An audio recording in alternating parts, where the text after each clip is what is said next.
Shalom, jumpa lagi dengan saya, hamba Tuhan Iplin Tahoba. Kali ini saya akan membawa materi tentang rahasia satu masa, dua masa, setengah masa, rahasia 3,5 tahun, atau rahasia 42 bulan. Banyak dari umat Kristen yang susah membedakan antara rahasia satu masa, dua masa, dan setengah masa. Ada yang berkata bahwa waktunya adalah sama dengan masa antikris 3,5 tahun. Oleh sebab itu saya akan membawakan materi tentang rahasia masa. Biarlah firman-Nya yang menjawab, karena semua sudah tertulis di dalam Alkitab. Apa kata Alkitab tentang satu masa, dua masa, dan setengah masa?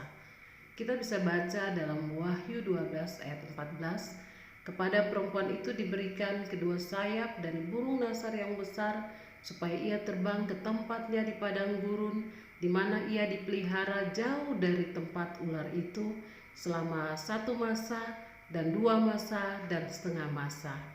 Kita bisa baca dalam Daniel 7 ayat 25-26, ia akan mengucapkan perkataan yang menentang yang maha tinggi dan akan menganiaya orang-orang kudus milik yang maha tinggi. Ia berusaha untuk mengubah waktu dan hukum, dan mereka akan diserahkan ke dalam tangannya selama satu masa dan dua masa dan setengah masa. Lalu majelis pengadilan akan duduk dan kekuasaan akan dicabut dan daripadanya untuk dimusnahkan dan dihancurkan sampai lenyap. Satu masa, dua masa, setengah masa juga tertulis dalam kitab Daniel 12 ayat 7. Lalu kudengar orang yang berpakaian kain lenan yang ada di sebelah atas air sungai itu bersumpah demi Dia yang hidup kekal, sambil mengangkat tangan kanan dan tangan kiri ke langit, satu masa dan dua masa dan setengah masa, dan setelah berakhir kuasa perusak bangsa yang kudus itu, maka segala hal ini akan digenapi. Apa arti rohani dari Wahyu 12 ayat 14? Kita tahu bahwa padang gurun adalah suatu tempat yang disediakan Tuhan. Padang gurun berbicara tentang kerajaan Allah, tempat Yerusalem dan Sion, atau kebun anggur baru Tuhan. Kita bisa baca dalam Yesaya 64 ayat 10-11. Kota-kotamu yang kudus sudah menjadi padang gurun, Sion sudah menjadi padang gurun, Yerusalem sunyi sepi. Bait kami yang kudus dan agung, tempat nenek moyang kami memuji-muji Engkau, sudah menjadi umpan api. Maka milik kami yang paling indah sudah menjadi reruntuhan. Saudara-saudaraku, dalam Yesaya itu menulis bahwa yang dimaksud dengan padang gurun itu adalah Sion dan juga Yerusalem, yang dimana kemuliaan Allah telah meninggalkan Yerusalem sehingga menjadi sunyi dan sepi. Padang gurun berbicara tentang bait Allah, gunung Tuhan, pelataran dalam. Yesaya 16 ayat 1 dan 5, mereka mengirim anak domba kepada pemerintah negeri dari Selam melalui padang gurun ke gunung putri Sion, maka suatu takhta akan ditegakkan dalam kasih setia, dan di atasnya dalam kemah Daud akan duduk senantiasa seorang hakim yang menegakkan keadilan. Padang gurun berbicara tentang Eden, taman Tuhan yang telah menjadi padang gurun karena kehilangan kemuliaan Tuhan. Eden adalah pusaka Tuhan yang sama dengan Kanaan. Kita baca Yesaya 51 ayat 3 dan 11, sebab Tuhan menghibur Sion, menghibur segala reruntuhannya. Ia membuat padang gurunnya seperti taman Eden dan padang belantaranya seperti taman Tuhan. Di situ terdapat kegirangan dan sukacita, nyanyian syukur dan lagu dan nyaring. Maka orang-orang yang dibebaskan Tuhan akan pulang dan masuk ke Sion dengan sorak-sorai. sedang sukacita abadi meliputi mereka, kegirangan dan sukacita akan memenuhi mereka, duka dan keluh akan menjauh. Padang gurun yang akan Tuhan ubahkan menjadi taman Tuhan atau menjadi Eden. Padang gurun berbicara tentang tempat pemerintahan Allah. Kerajaan damai dimulai dari padang gurun. Naga atau iblis tidak ada di padang gurun. Yang dimaksud adalah Sion.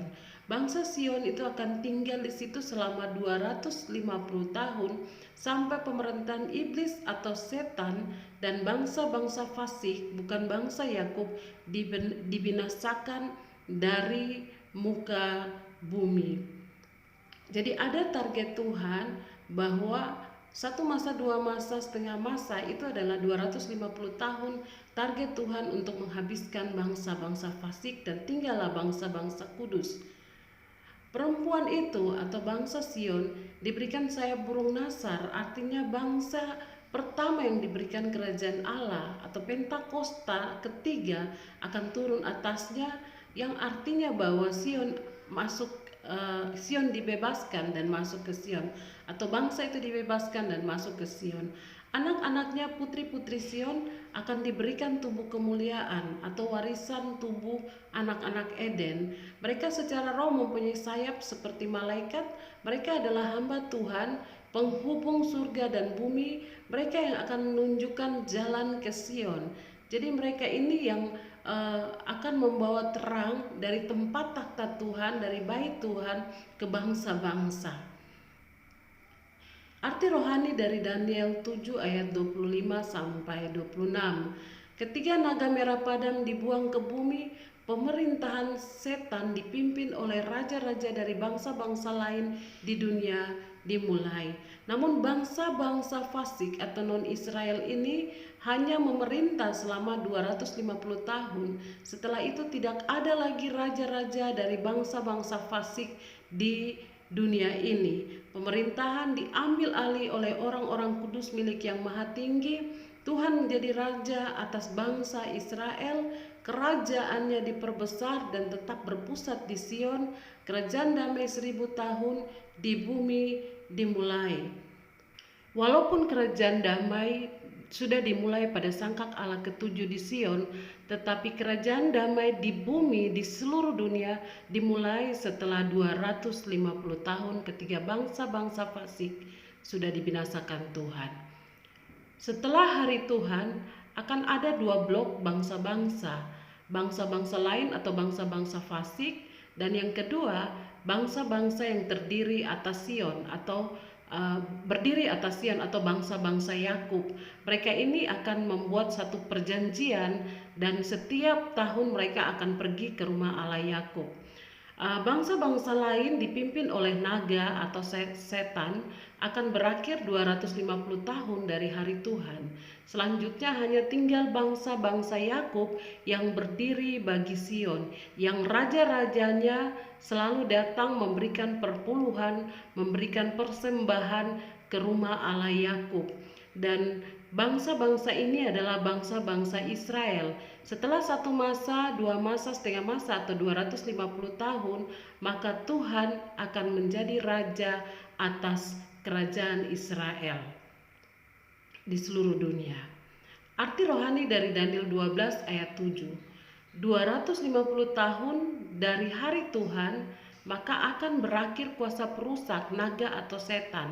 Pemerintahan bangsa-bangsa fasik atau non-Israel dan orang-orang fasik dilenyapkan dan zaman bangsa-bangsa dan raja-raja dimulai.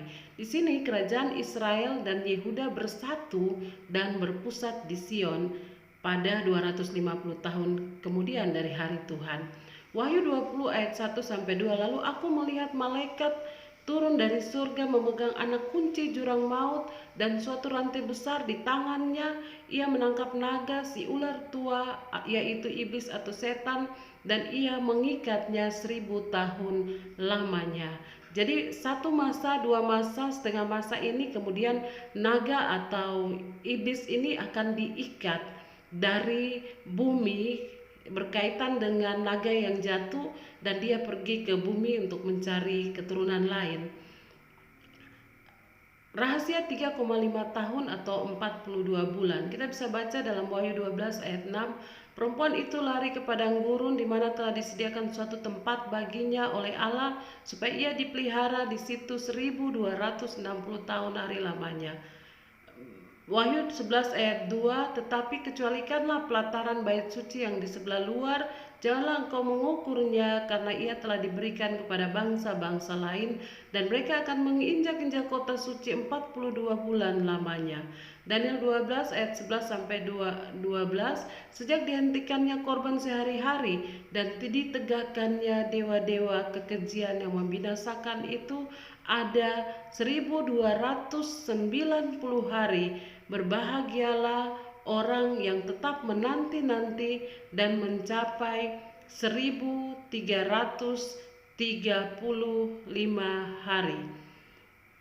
3 ayat ini menceritakan tentang yang terjadi berkaitan dengan 3,5 tahun atau 42 bulan masa antikristus.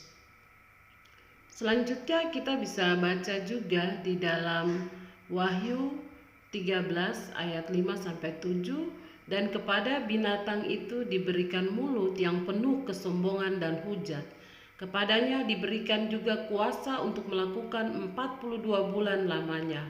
Lalu ia membuka mulutnya untuk menghujat Allah, menghujat namanya dan kemah kediamannya dan semua mereka yang diam di surga. Dan ia diperkenankan untuk berperang melawan orang-orang kudus dan untuk mengalahkan mereka. Dan kepadanya diberikan kuasa atas setiap suku, umat, dan bahasa dan bangsa. Ya saudara-saudaraku, ini berkaitan dengan akan munculnya raja di Yerusalem atau di Israel yang berkaitan dengan binatang yang keluar dari dalam laut, yang diberikan kuasa 42 bulan untuk menguasai wilayah tempat kudus pelataran luar. Jadi arti dari 3,5 tahun atau 42 bulan, satu adalah binatang dari dalam laut dan binatang dari dalam bumi yang berkuasa 3,5 tahun, raja dan nabi palsu atau mesias palsu. Kedua, mereka membangun kekuasaan di Yerusalem Israel. Ketiga, Yerusalem Israel adalah pelataran luar yang akan dikuasai oleh bangsa-bangsa fasik non-Israel selama 42 bulan. Mereka ini disembah oleh kaum muslim Yahudi yang bukan non-Kristen, Mereka menyiksa umat Kristen, orang-orang kudus Tuhan, dan raja itu akan membuat aturan yang dapat menjual dan membeli hanya pengikutnya saja, yaitu mereka yang menyembah patung dan binatangnya dan diberi tanda 66. Namun kuasa mereka hanya 3,5 tahun saja. Jadi ini berkaitan dengan binatang yang keluar dari dalam laut, itu berbicara tentang pemerintahan raja, dan juga binatang yang keluar dari dalam bumi berbicara tentang mesias palsu atau nabi palsu.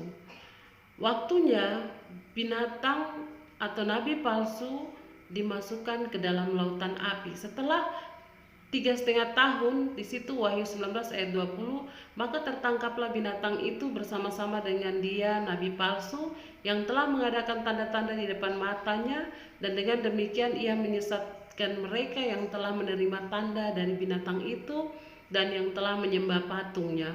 Keduanya dilemparkan hidup-hidup ke dalam lautan api yang menyala-nyala oleh belerang. Kalau kita baca dalam Daniel 12 ayat 12, berbahagialah orang yang tetap menanti-nanti dan mencapai 1335 hari. Orang-orang yang menang di masa antikristus. Apa yang terjadi setelah pemerintahan antikristus berakhir? Setelah pemerintahan antikristus berakhir, di wilayah Yerusalem Israel akan ada pertobatan besar-besaran terjadi, dan pemerintahan Allah dan kerajaannya turun atas pelataran luar baitnya, yaitu di Yerusalem Israel. Mereka dipanggil untuk datang ke Sion dan Yerusalem yang baru untuk mempersiapkan pembangunan bait suci Tuhan, rumah Allah Yakub di Yerusalem baru yang akan diresmikan menurut pewahyuan yang Tuhan sampaikan bahwa Tuhan akan kembali ke kota Sion, dan penggenapan Wahyu 14 itu pada tanggal 1 Desember 2029.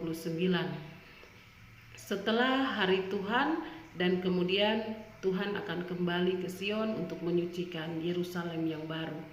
Nantikan materi-materi selanjutnya dari saya, Evelyn. Waktunya tabir kitab Wahyu dibuka. Semoga materi ini memberikan kita pengertian dan pemahaman untuk membedakan antara satu masa, dua masa, dan setengah masa, yaitu 250 tahun dan 3,5 tahun masa antikristus, atau 42 bulan masa binatang yang keluar dari dalam bumi dan dari dalam laut. Terima kasih, Tuhan Yesus memberkati kita semua. Saya hamba Tuhan Evelyn Tahoba, anggota dari tim doa Zion Kingdom.